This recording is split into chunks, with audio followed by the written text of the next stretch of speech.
Bismillahirrahmanirrahim. Assalamualaikum warahmatullahi wabarakatuh. Alhamdulillah, assalatu wassalamu ala rasulillah wa ala alihi wa ashabihi wa man wala. Usikum wa iyaya bitaqwallah faqad fazal muttaqun. Ikhwani fiddin rahimakumullah.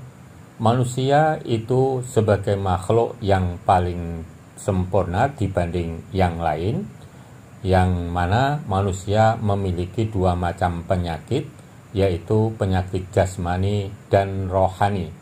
Allah Subhanahu wa Ta'ala menganjurkan untuk menjaga kedua penyakit itu dengan sebaik-baiknya dan berkesinambungan. Allah juga menganjurkan dalam menjaga kedua penyakit itu harus menggunakan aturan-aturannya yang sudah diberikan dan sesuai ajaran agama.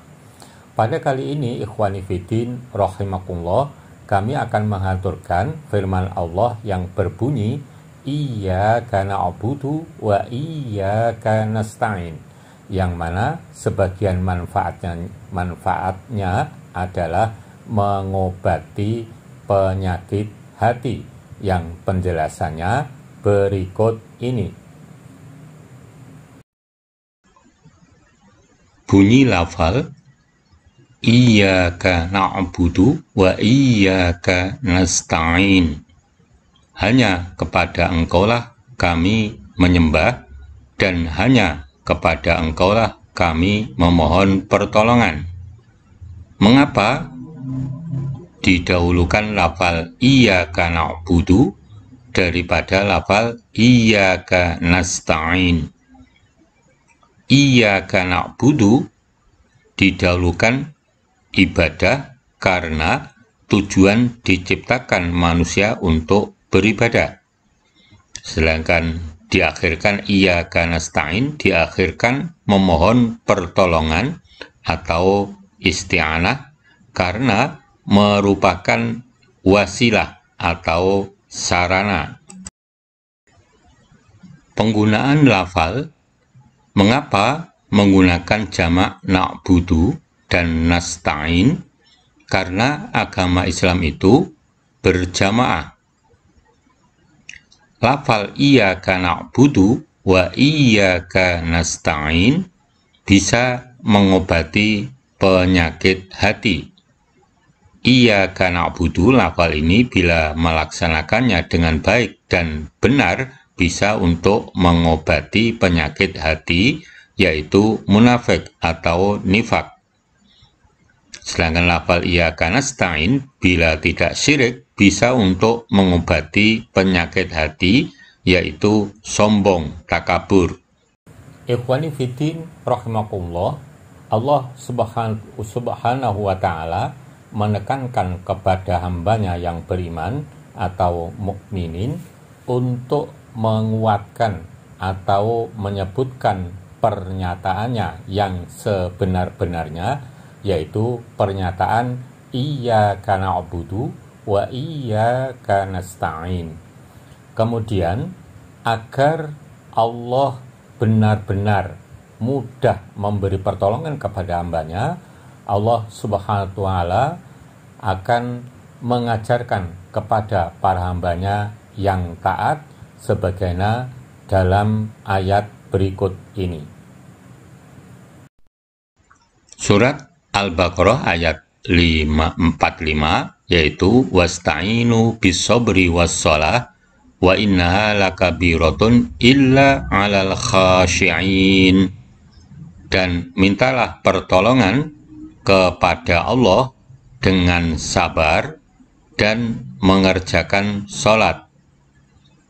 Dan sesungguhnya yang demikian itu sungguh berat, kecuali bagi orang-orang yang khusyuk atau serius. Penjelasan ayat.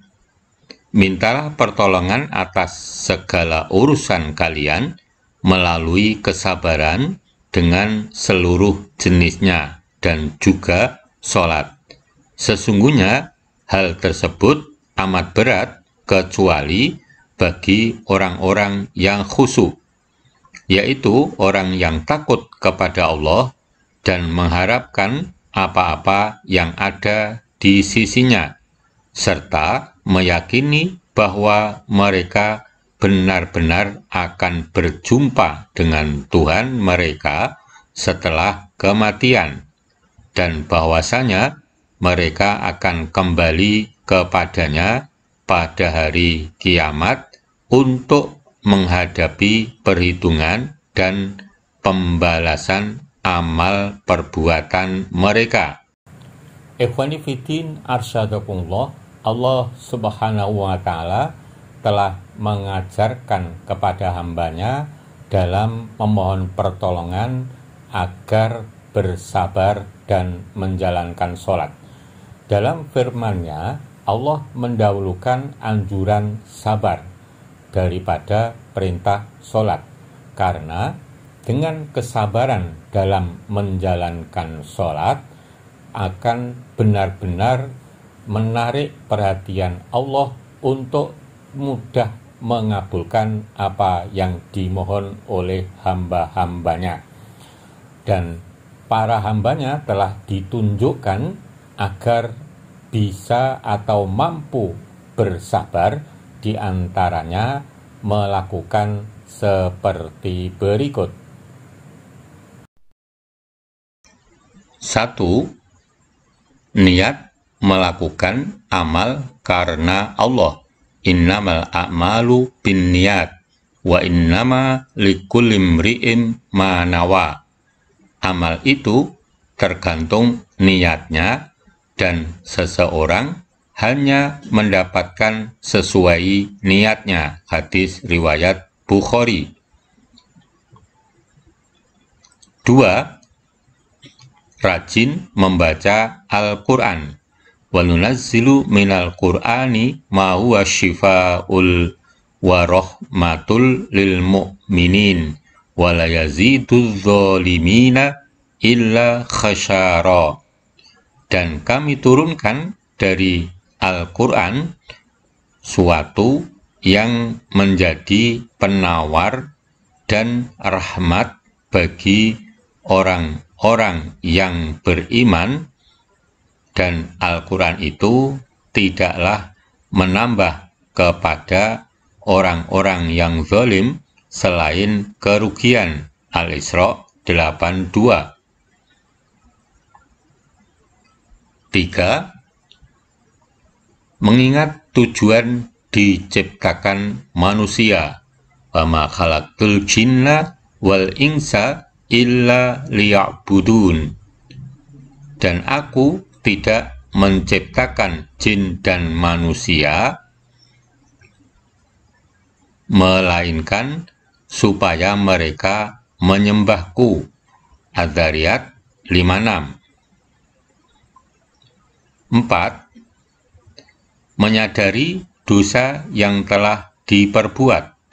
Wala nabluwannakum bisyai'im minal khawfi wal ju' wa naqsim minal amwali wal anfusi wat thamarat wa basyirus sabirin. Dan sungguh akan kami berikan cobaan kepadamu dengan sedikit ketakutan, kelaparan, kekurangan harta, jiwa, dan buah-buahan. Dan berikanlah berita gembira kepada orang-orang yang sabar. Al-Baqarah 155. 5. Rajin berpuasa sunnah. Asyamu junnatun idza kana ahadukum shaiman fala yarfuth wala yajhal fa inni ru'um qatalahu aw syatamahu falyakul inni shaim. Puasa adalah tameng, maka apabila salah seorang dari kalian sedang berpuasa, janganlah dia berkata kotor, dan janganlah bertengkar dengan mengangkat suara.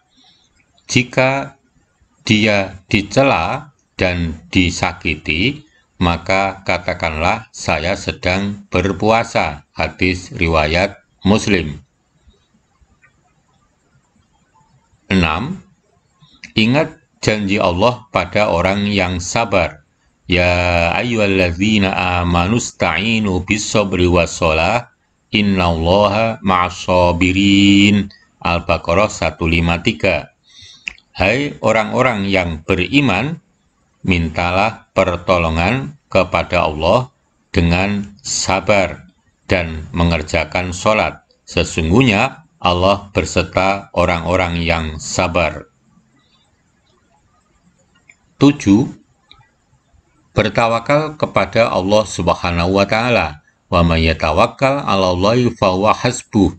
Innallaha balighu amrihi qad ja'alallahu likulli syai'in qadra. At-Tolak 3. Dan barang siapa yang bertawakal kepada Allah, niscaya Allah akan mencukupkan keperluannya. Sesungguhnya Allah melaksanakan urusan yang dikehendakinya. Sesungguhnya Allah telah mengadakan ketentuan tiap-tiap sesuatu.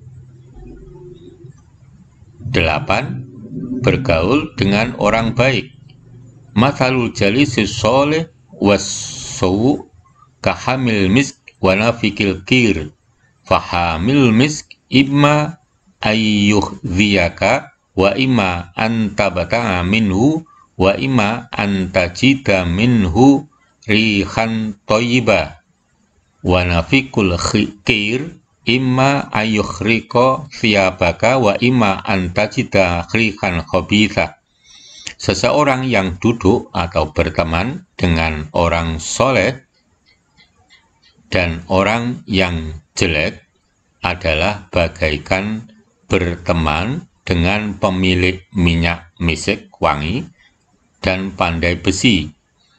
Jika engkau tidak diberikan minyak misik olehnya, engkau bisa membeli darinya atau minimal dapat baunya.